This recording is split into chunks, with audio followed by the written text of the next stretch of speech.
안녕하세요. 책 읽어주는 여자입니다. 오늘은 파이프라인 우화 두 번째 시간 버그 헤지스의 메시지와 서문에 대해서 읽어드리도록 하겠습니다. 파이프라인을 구축하라. 나는 아직도 25년 전에 돌아가신 아버지와 함께 초저녁마다 체스를 두던 모습이 어제 일처럼 생생하게 떠오릅니다. 당시 나는 저 멀리 태평양이 굽이치는 에콰도르 해변 인근의 주택 베란다에서 아버지를 도와 체스판에 말을 정렬하곤 했습니다. 거센 물바다를 일으키며 모래사장을 휩쓸던 파도, 하이비스커스 꽃향기와 함께 실려오던 비릿한 바닷냄새, 어둑해지는 수평선 너머로 아름다운 연을 남기며 사라지던 노을 등 나는 지금도 그 멋진 풍경을 모두 기억하고 있습니다. 아버지와 나는 밤늦게까지 체스를 두기도 했는데 그때마다 아버지는 내게 여러 가지 삶의 조언을 해주었습니다. 세상에 그 무엇도 당연히 주어져야 하는 것이라고 생각해서는 안 된다. 아버지는 저 멀리 수평선을 바라보며 이 말을 몇 번이나 반복했습니다. 결코 있을 수 없는 일. 세상에 그 무엇도 당연히 주어져야 하는 것이라고 생각해서는 안 된다. 아버지가 이 말을 반복한 이유는 쿠바에서 카스트로가 집권하던 1959년 일을 잊지 못했기 때문입니다. 쿠바에서 혁명이 발발하기 전 아버지는 손가락 안에 드는 재벌 중 한 분이었습니다. 언젠가 타임에 실린 기사에 따르면 아버지는 2천만 달러, 현재의 약 2억 달러에 달하는 재력을 거머쥐고 있었습니다.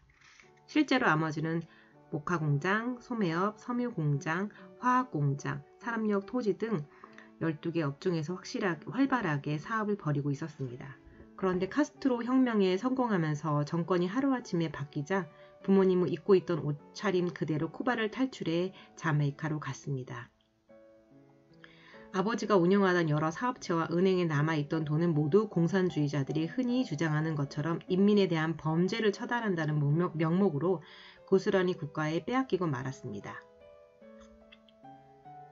아버지에게 굳이 죄가 있다면 그것은 열심히 노력해서 사업에 성공하고 그 성공을 당연하게 여겼다는 것입니다. 아버지가 좀 더 영악하게 처신해 당시 재산 중의 일부를 국외로 빼돌렸다면 그토록 고통을 당하지 않았을 것입니다.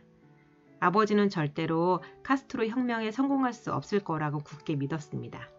정부가 전복되는 일이 당연히 없을 거라고 단정했던 것입니다.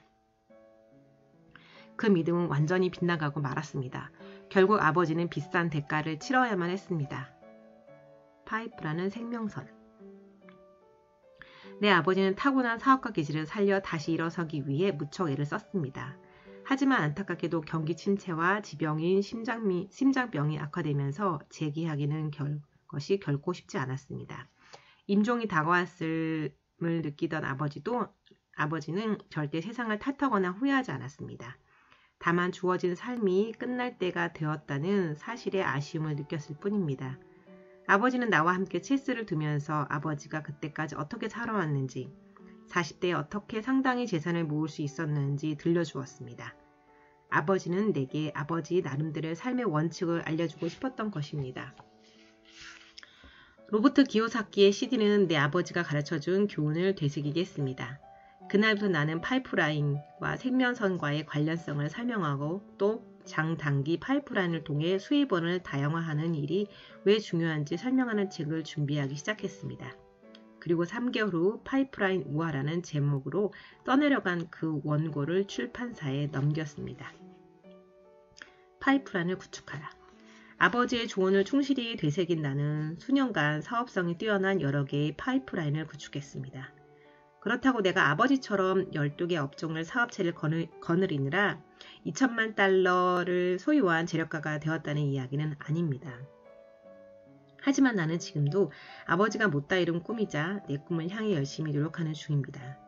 다행히 내 파이프라인이 노련한 만큼 철저하게 수익을 챙기도록 시스템화되어 있어서 현재는 물론 미래의 안정까지 보장해 줍니다. 그 파이프라인은 내 시간적, 경제적 여유로움을 비롯해 평생 그 안정성을 보장받도록 설계되어 있기 때문입니다. 말 그대로 그 파이프라인은 내 생명선입니다. 내 아버지는 평생 이룬 생명선을 독재자에게 빼앗겼고 이후 최선을 다했음에도 불구하고 다시 일어서는 데 실패했습니다.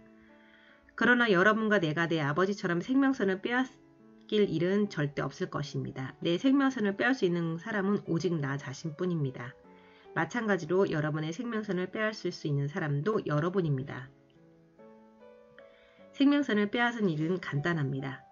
생명선을 구축하기 위해 아무런 시도도 하지 않으면 여러분과 나는 스스로 생명선을 빼앗을 수 있습니다. 내 아버지의 체험에서 여러분도 무언가를 깨달아야 합니다. 내일이 당연히 오늘과 같을 것이라고 생각하지 마십시오. 절대 그렇지 않습니다. 우리가 믿을 수 있는 것은 파이프라인의 안겨주는 안정성 뿐입니다. 파이프라인을 구축하지 않으면 미래의 안정을 보장할 수 없습니다. 현재는 물론 미래의 안정까지 보장해 줄 수 있는 생명선을 원한다면 지금 당장 파이프라인을 구축해야 합니다. 서문, 재미있는 파이프라인 이야기. 1801년 이탈리아 중부의 어느 작은 마을에 파블로와 브루노라는 두 젊은이가 살고 있었습니다. 꿈이 많던 두 젊은이는 굉장히 친했는데 이들을 만날 때마다 언젠가 마을에서 제일 가는 부자가 되고 말겠다는 이야기를 하면서 시간 가는 줄 모르고 미래의 꿈을 끼워갔습니다. 그런데 어느 날 그들에게 정말로 기회가 찾아왔습니다. 마을 사람들이 강에서 물을 길어다 광장에 있는 물탱크를 채울 사람을 구했던 것입니다. 파블로와 브루노는 그 일에 지원했고 결국 그 일을 맡게 되었습니다. 물통을 들고 강으로 간 두 젊은이는 하루 종일 열심히 물을 길어 물탱크를 가득 채웠습니다. 마을의 지도자는 물 한 통에 1페니씩 계산해 그들에게 하루씩 품삯을 지불했습니다. 그것을 받은 브루노는 이렇게 말했습니다. 와, 이런 행운이 찾아오다니 믿을 수가 없군. 이건 내 꿈꿔오던 일이야. 하지만 파블로는 자신이 꿈꿔온 일은 이것이 아니라고 생각했습니다. 하루 종일 물통을 쥐고 나르느라 손에는 물집이 잡히고 온몸이 쑤셨기 때문입니다. 더구나 내일 아침부터 또다시 힘겹게 물통을 져야 한다는 생각을 하니 그 일이 끔찍하게 느껴졌습니다. 물을 좀 더 쉽게 마을로 끌어올 방법을 찾아야겠어. 이렇게 다짐한 파블로는 브루노와 헤어져 집으로 돌아왔습니다. 파블로의 아이디어. 다음날 아침 두 사람은 물통을 쥐고 강으로 향했습니다. 그때 파블로가 불쑥 말했습니다. 브루노, 내게 좋은 생각이 있어. 좋은 생각이라고? 하루 종일 힘들게 물통을 나른 뒤에 몇 페니를 받느니 차라리 강에서부터 마을까지 파이프라인을 설치하자. 그 말을 들은 브루노는 가던 걸음을 멈추고 의아한 표정으로 말했습니다. 파이프라인이라고? 대체 무슨 소리야? 그거 말이야. 그만둬. 물통을 나른 일은 정말 좋은 일거리야. 나는 하루에 100통을 나를 수 있고 그러면 하루에 1달러를 버는 거잖아. 나는 부자가 될 수 있어. 일주일이면 멋진 신발을 사고 한 달이면 튼튼한 당나귀를 한 마리 살 수 있어. 6달이면 아담한 집도 장만할 수 있고 이건 우리 마을에서 가장 좋은 일일 거야. 더구나 주말엔 쉬고 1년에 2주일이나 유급휴가를 갈 수도 있잖아. 이보다 더 좋은 일자리가 어디 있어. 파이프라인 얘기는 두 번 다시 꺼내지 마. 파블로는 이런 타박에도 아랑곳하지 않고 끈기 있게 파이프라인 계획을 들려주었습니다. 이것은 하루에 몇 시간만 물통으로 물을 나르고 나머지 시간과 주말에는 파이프라인을 설치하겠다는 것입니다. 물론 파블로도 강에서부터 마을로 이어지는 바위 투성이 땅을 파고 파이프라인을 설치하는 일이 어려울 것이라는 것쯤을 예상하고 있었습니다. 물통을 나른 숫자만큼 품삯을 받음으로 일을 덜하면 수입이 줄어들 것이라는 사실도 알고 있었습니다. 더구나 파이프라인을 설치해 큰 수입을 얻기까지 1, 2년 아니면 더 많은 시간이 걸릴지도 모르는 일이었습니다. 그러나 파블로는 자기 자신을 믿었고 누가 뭐라고 하든 꿈을 향해 파이프라인을 설치하기 시작했습니다. 진행 중인 파이프라인 설치 작업. 마을 사람들은 물론 친한 친구인 브루노마저 파블로를 파이프맨이라고 불렀습니다. 여기에다 오전에만 물통을 나르는 파블로에 비해 하루 종일 물통을 날라 수입이 2배였던 브루노는 만날 때마다 새로운 물건을 구입한 것을 자랑했습니다. 브루노는 열심히 물통을 날라 아담한 2층짜리 집도 장만했고 튼튼한 당나귀도 구입했습니다. 또한 그는 옷을 멋있게 차려입고 식당에서 값비싼 음식을 사 먹기도 했습니다. 그러자 마을 사람들은 그를 브루노가 아닌 브루노 씨라고 불렀고 그가 술집에서 모든 손님에게 술을 한 잔씩 돌리면 모두들 환호성을 울리며 별거 아닌 그 농담에 크게 웃어주었습니다. 작은 성공은 큰 성공의 토대다. 브루노가 그처럼 한가로운 술집에서 저녁 시간을 보내고 주말을 즐기는 동안 파블로는 파이프라인을 설치하기 위해 애쓰고 있었습니다. 하지만 바위투성인 땅을 쪼고 깨느라 처음 몇 달 동안은 전혀 진척이 없어 보였습니다. 그들은 몹시 힘이 들었습니다. 오래전에는 물통을 지고 나머지 한나절에 남들이 한가하게 노는 저녁시간, 주말까지 일을 한 파블로는 하루 종일 물통을 나르는 브루노보다 몇 배 더 고된 하루를 보냈습니다. 그래도 파블로는 반드시 꿈을 이루겠다는 각오를 다지며 열심히 땅을 팠습니다. 비록 더디긴 해도 나는 꼭 성공할 거야. 바위를 쪼고 땅을 파헤치며 그는 더욱더 다부지게 마음을 먹었습니다. 미래의 꿈은 오늘의 희망을 바탕으로 이뤄준다는 것을 알고 있었기 때문입니다. 날이 갈수록 1cm는 1m로 늘어났고 다시 10m, 20m, 100m가 되었습니다. 오늘의 고통은 미래의 성공을 보장한다. 하루는 고된 일과를 마치고 파블로는 초라한 오두막집에 들어서면서 스스로를 격려했습니다. 그는 일단 파이프라인을 설치하면 그가 얻을 보상이 현재 힘든 노력을 훨씬 능가리라고 확신하고 있었습니다. 그는 늘 정해둔 하루의 목표량을 달성하기 위해 노력했고 작은 성공을 이룰 때마다 자신을 격려했습니다. 미래의 비전을 보고 나아가자. 마을의 술집에서 흘러나오는 왁자지껄한 웃음소리를 들을 때마다 그는 자신을 추스리며 결심했습니다. 미래의 비전을 보고 나아가자. 완성된 파이프라인의 땀이 될까? 비전의 파워. 몇 개월 후 파블로는 파이프라인을 절반 정도 완성했습니다. 이는 곧 물통을 나르는 거리가 절반으로 줄어들었다는 것을 의미합니다. 이동 거리가 줄어들면서 시간적 여유가 생기자 파블로는 더 열심히 파이프라인을 설치했습니다. 꿈을 실현한 날이 점점 다가오고 있었습니다. 파이프라인을 설치하는 동안 파블로는 간혹 무거운 물통을 나르는 브루노를 바라보았습니다. 힘겹게 물통을 오랫동안 나르다 보니 브루노의 어깨는 축 처졌고 등은 굽었으며 걸음걸이는 갈수록 느려졌습니다. 더구나 브루노는 평생 힘겨운 물통을 날라야 하는 자신의 처지를 한탄하며 분노와 불만을 터뜨렸습니다. 그는 술을 마시며 자기 자신의 신세를 한탄했고 집에서 지내는 시간보다 오히려 술집에 있는 시간이 더 많아졌습니다. 그러자 마을 사람들은 점점 그가 술집에 들어설 때마다 물통직이 왔냐? 라며 빈정대기 시작했습니다. 심지어 술에 취한 마을 사람들은 브루노의 구부정한 모습과 느릿느릿 걷는 걸음걸이를 흉내내며 그를 놀려댔습니다. 어느덧 브루노는 술집에도 예전의 쾌활함을 잃어버리고 늘 어두운 구석에 혼자 앉아 술을 마셨습니다. 다른 사람에게 술을 사주거나 가벼운 농담을 주고받는 일도 없었습니다.